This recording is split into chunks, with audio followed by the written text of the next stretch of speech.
আমি কাৰ্বি আংলঙৰ ডিফুটো সুন্দৰ 4 লেনিঙৰ এখন ফ্লাইঅভাৰ উদ্বোধন কৰিছোঁ আৰু এই ফ্লাইঅভাৰখন আমি কাউন্সিলৰ প্ৰথমগৰাকী মুখ্য কাৰ্যবাহী সদস্য প্ৰয়াত খৰচিং তেৰঙৰ নামত উৎসৰ্গিত কৰিছোঁ।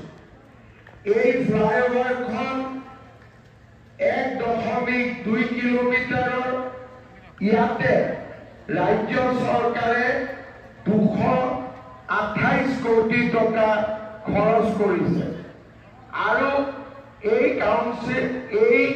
ফ্লাইঅভাৰখন হোৱাৰ লগে লগে আমাৰ ডিফু টাউনত যান-জঁট কমি যাব, যাতায়াতৰ সুবিধা হ'ব আৰু আমাৰ ফ্লাইঅভাৰৰ তলত থকা যিখিনি ভেকেন্ট প্লেচ থাকিব তাকো আমি পাৰ্কিং হিচাপে ব্যৱহাৰ কৰিব পাৰিম।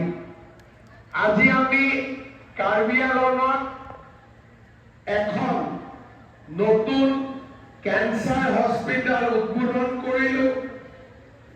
মাদ্ৰাজ, চেন্নাই, বম্বে যেনেকে লাইনেট মেচিন থাকে, MRI থাকে, পেট চিটি থাকে, চিটি স্কেন থাকে, তেনেকে সকলো সুবিধা দি পেলাই আজি আমাৰ ডিফুত কেন্সাৰ হস্পিটেল হ'ল।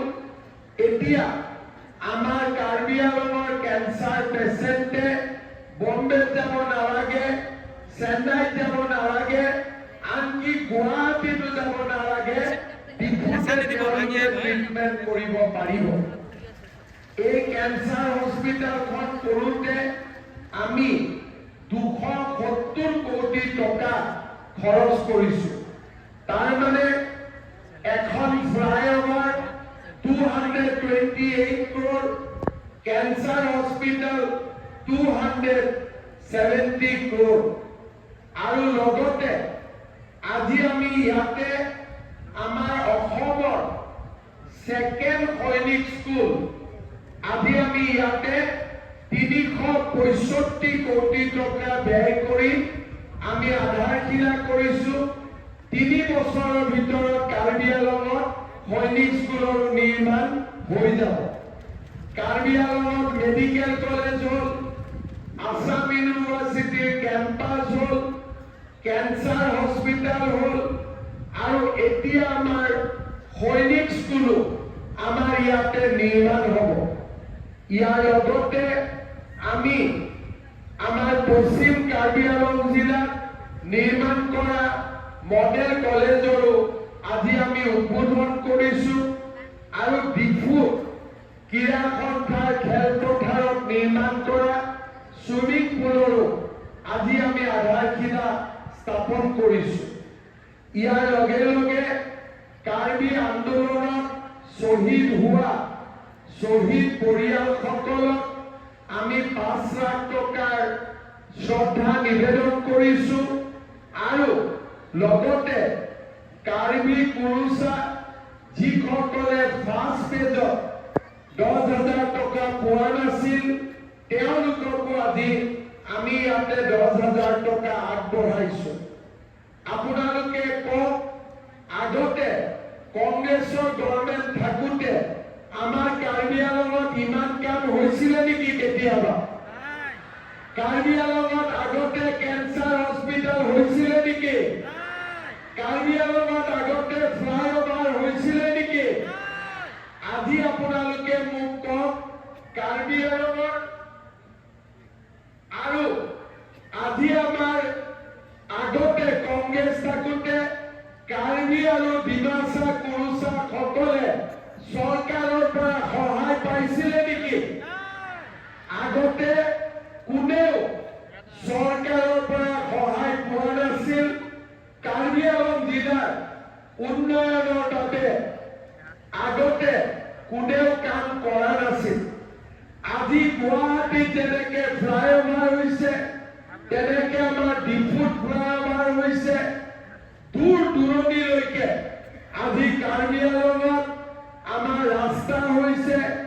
কাৰ্বি আংলঙৰ দলং হৈছে আৰু কাৰ্বি আংলঙৰ একেবাৰে ভিতৰৰ গাঁৱলৈকেও আজি আমাৰ ৰাস্তা নিৰ্মাণ হৈছে। আজি আমাৰ ইয়াতে আমি কুঠৰীৰ পৰা দকমকালৈকে যি আমাৰ ৰাস্তা নিৰ্মাণ হ'ব 299 crores। এতিয়া আমি কাজিৰঙা কুঠৰীলৈকে যাবৰ কাৰণে নগাঁও দিও যাব নালাগে, বোকাখাতে দিও যাব নালাগিব, আমি চিধা দকমকাৰ পৰা কুঠৰীলৈকে যাব পাৰিম। তাৰো ৰাস্তা আজি আমি ইয়াতে ফাউণ্ডেশ্যন কৰিছো। আমাৰ তাপাত মুক্ৰং সংযোগী পথ বিভিন্ন ৰাস্তা আজি আমি ইয়াতে ফাউণ্ডেশ্যন কৰিছো, যাতে আমাৰ কাৰ্বি আংলঙৰ পাহাৰত থকা দূৰ দূৰণিত থকা ৰাইজে আমাৰ যাতায়াতৰ সুযোগ পাব পাৰে। মই যেতিয়া কাউন্সিলৰ ইলেকশ্যনত গৈছিলো তেতিয়া খেৰণি আৰু জিৰিকিন্দাঙৰ ৰাস্তা নিৰ্মাণ কৰাৰ প্ৰতিশ্ৰুতি দিছিলো আৰু ধনচিৰি আৰু ডিফুৰ মাজতো ৰাস্তা নিৰ্মাণ কৰাৰ প্ৰতিশ্ৰুতি দিছিলো। আজি আমি দুইটা ৰাস্তাই ইয়াত আমি অপেনিং কৰিছো, আমি ইনোভেশ্যন কৰিছো। মই যেতিয়া ধনচিৰিত কেম্পেইনত গৈছিলো, ধনচিৰিৰ মানুহে মোক কৈছিলে যে ডিফুৰ পৰা ধনচিৰি ৰাস্তা বনাই দিব লাগে। আমাৰ খেৰণি আৰু জিৰিকিন্দাঙত মোক কৈছিলে ৰাস্তা বনাই দিব লাগে।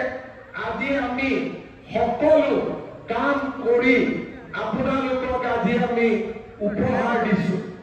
মই বিশ্বাস কৰো কাৰ্বি আংলঙত যিমানবিলাক কাম হৈছে, আগত কেতিয়াও ইমান কাম হোৱা নাছিল।